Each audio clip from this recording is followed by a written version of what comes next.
Former Vice President Mike Pence has decided to break his silence following the January 6th riots, where Trump supporters stormed the Capitol and chanted things like, "Hang Mike Pence," because he was in the process of counting the Electoral College votes for Joe Biden, the person who actually won the general election. Now, in an op-ed for the Daily Signal, Pence argued that, we need more election integrity. That's the headline for his op-ed. Election integrity is a national imperative. So he's continuing to push this lie that there were issues with voter fraud. A few excerpts from his piece where he says that after an election marked by significant voting irregularities and numerous instances of officials setting aside state election law, I share the concerns of millions of Americans about the integrity of the 2020 election. Do you? Your family was in the Capitol with you. Like, Pence's family had to be evacuated along with Pence, obviously, because these Trump supporters who had been lied to by Donald Trump and lied to by Mike Pence stormed the Capitol and were threatening their lives. They were literally chanting, "Hang Mike Pence." But he's gonna continue furthering this nonsense about how we need more election integrity. And to be sure, we do need reforms for our election, something that Democrats have passed in the House of Representatives, something called HR1, which we'll get to in just a second. But John, the whole idea of this op-ed was to shift the ire of Trump supporters off of Mike Pence and onto congressional Democrats who are trying right now to expand voting rights, to get money out of politics through legislation. That's what HR1 is. That's what the whole point of this piece is. And we're gonna get to HR1 in a second, but I wanted to give you a chance to jump in. Yeah, maybe it'll have that effect. I don't know, if I had spent the past few months being told by the only person I trust to be the arbiter of all that is true in the universe that Mike Pence could save us, and he chose not to, I'm not sure that I would care about any op-eds he wrote afterward. You could have overturned the election. You could have made Donald Trump president. And by the way, I am not predisposed to read, so I don't know why this is the thing that would actually save him. I have to say that I think, considering the threat to Mike Pence and his family that has to be ongoing, combined with the complete lack of interest in the Republican base of his presidential aspirations, I think it's sort of beautiful. Like everybody just wants to find something they will fight for, something they're willing to die for. And he's proven that he's willing to die for this big lie. And he might be called upon to do so at some point in the near future. And yet he's not backing down. He will be torn to shreds by a mob of red hat wearers so that Donald Trump can raise money for the next few years. It wouldn't be my cause, but I appreciate the commitment.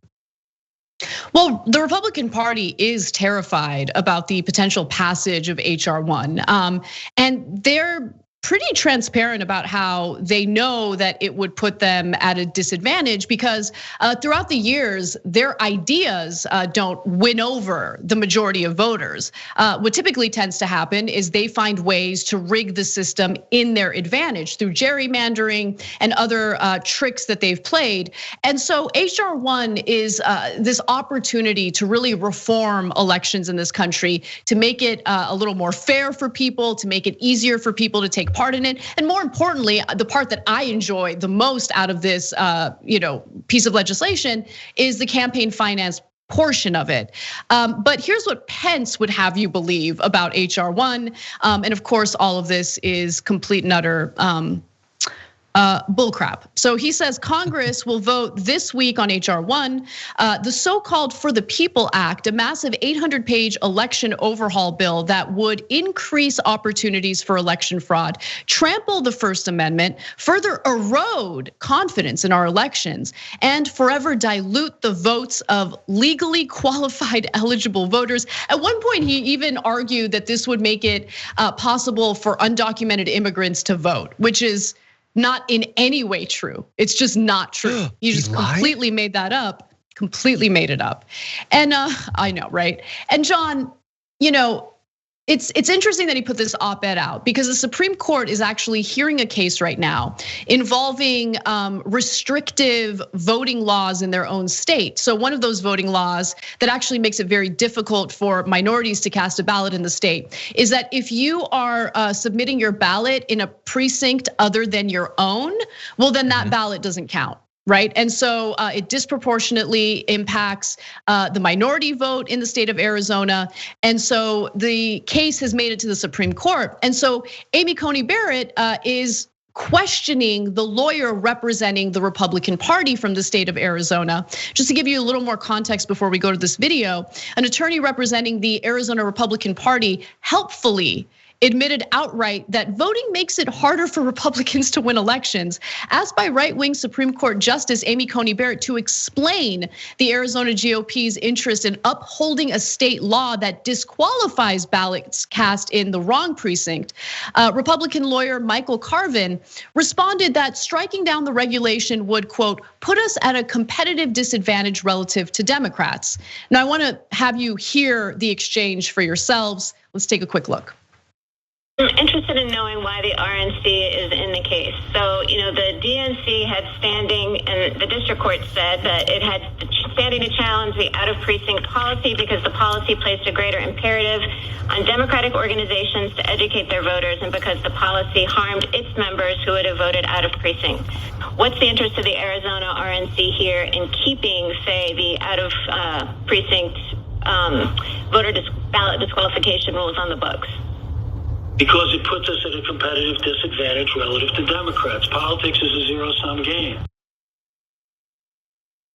He just says it. They just say it, guys. They say it out in the open. They don't want democracy. They don't want free and fair elections.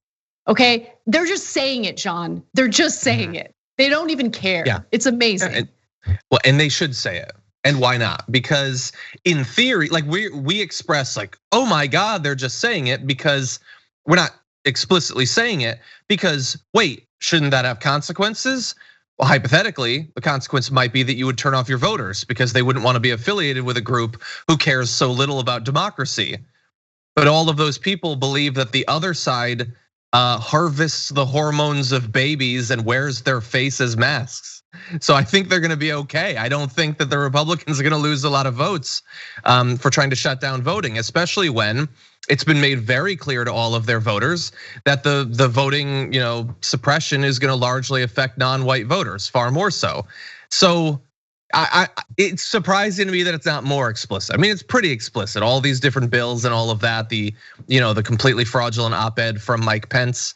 We're in a really dark place. We've had, I don't want to go too broad because I know we have a million things to talk about, but like there have been instances in the past, for instance, prior to the ACA, where there's this big crisis staring America in the face about healthcare. And in theory, you had both sides with plans. I don't think the right was ever gonna pass one, but they at least had to pretend that they might. And now there's nothing like that. The Republicans, every Republican in the country is desperate for Trump to get back into office. But I defy them to explain why, what they want him to do. In theory, to stop the left, I guess. But it's not that they want him to get in to fix something having to do with wages or health insurance or student loans or anything. It's not tied to any problems. And so the right doesn't have to even pretend to offer solutions to those problems, which means that there can't be any nationwide debate about the problems because only one side even acknowledges that they exist. And I don't understand how a democracy, how a political system of any formulation is supposed to work when an ever increasing percentage of the population is more interested in like, man, they took out that Dr. Seuss book, and that's a serious issue from my point of view, and that's the only serious issue. Cancel culture is the only serious issue. How are you supposed to have competitive campaigns? How is it supposed to be anything other than just raw demographics and voter suppression at that point that determines who rules the day? Yeah, I mean, that's what we've been dealing with in several states. That's what's going to get worse unless HR1 actually passes. And just a quick word to Democrats who are refusing to nuke the filibuster in the Senate, and also a word to the Democrats who immediately cave to conservatives, even though they have the majority in both the House of Representatives and the Senate.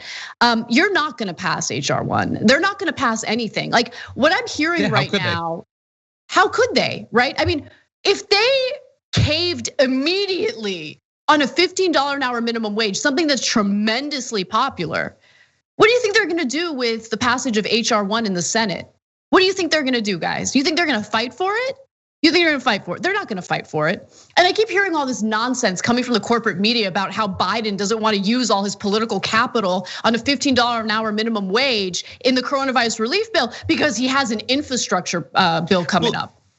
BS. That's funny. BS. If they were unable to pass $15 an hour minimum wage through reconciliation, they're not gonna be able to do it when it comes to an infrastructure bill through the Senate. They're not gonna fight for it. They're not gonna fight for anything. The Senate, even under the slim majority of the Democratic Party, is where important legislation goes to die. We have lots of updates on that for you later in the show, but it's beyond frustrating because what Republicans understand is raw power, and they understand when it makes sense to use Machiavellian strategies to get what they want. And they've become more and more emboldened, John. Like they don't care. You're right.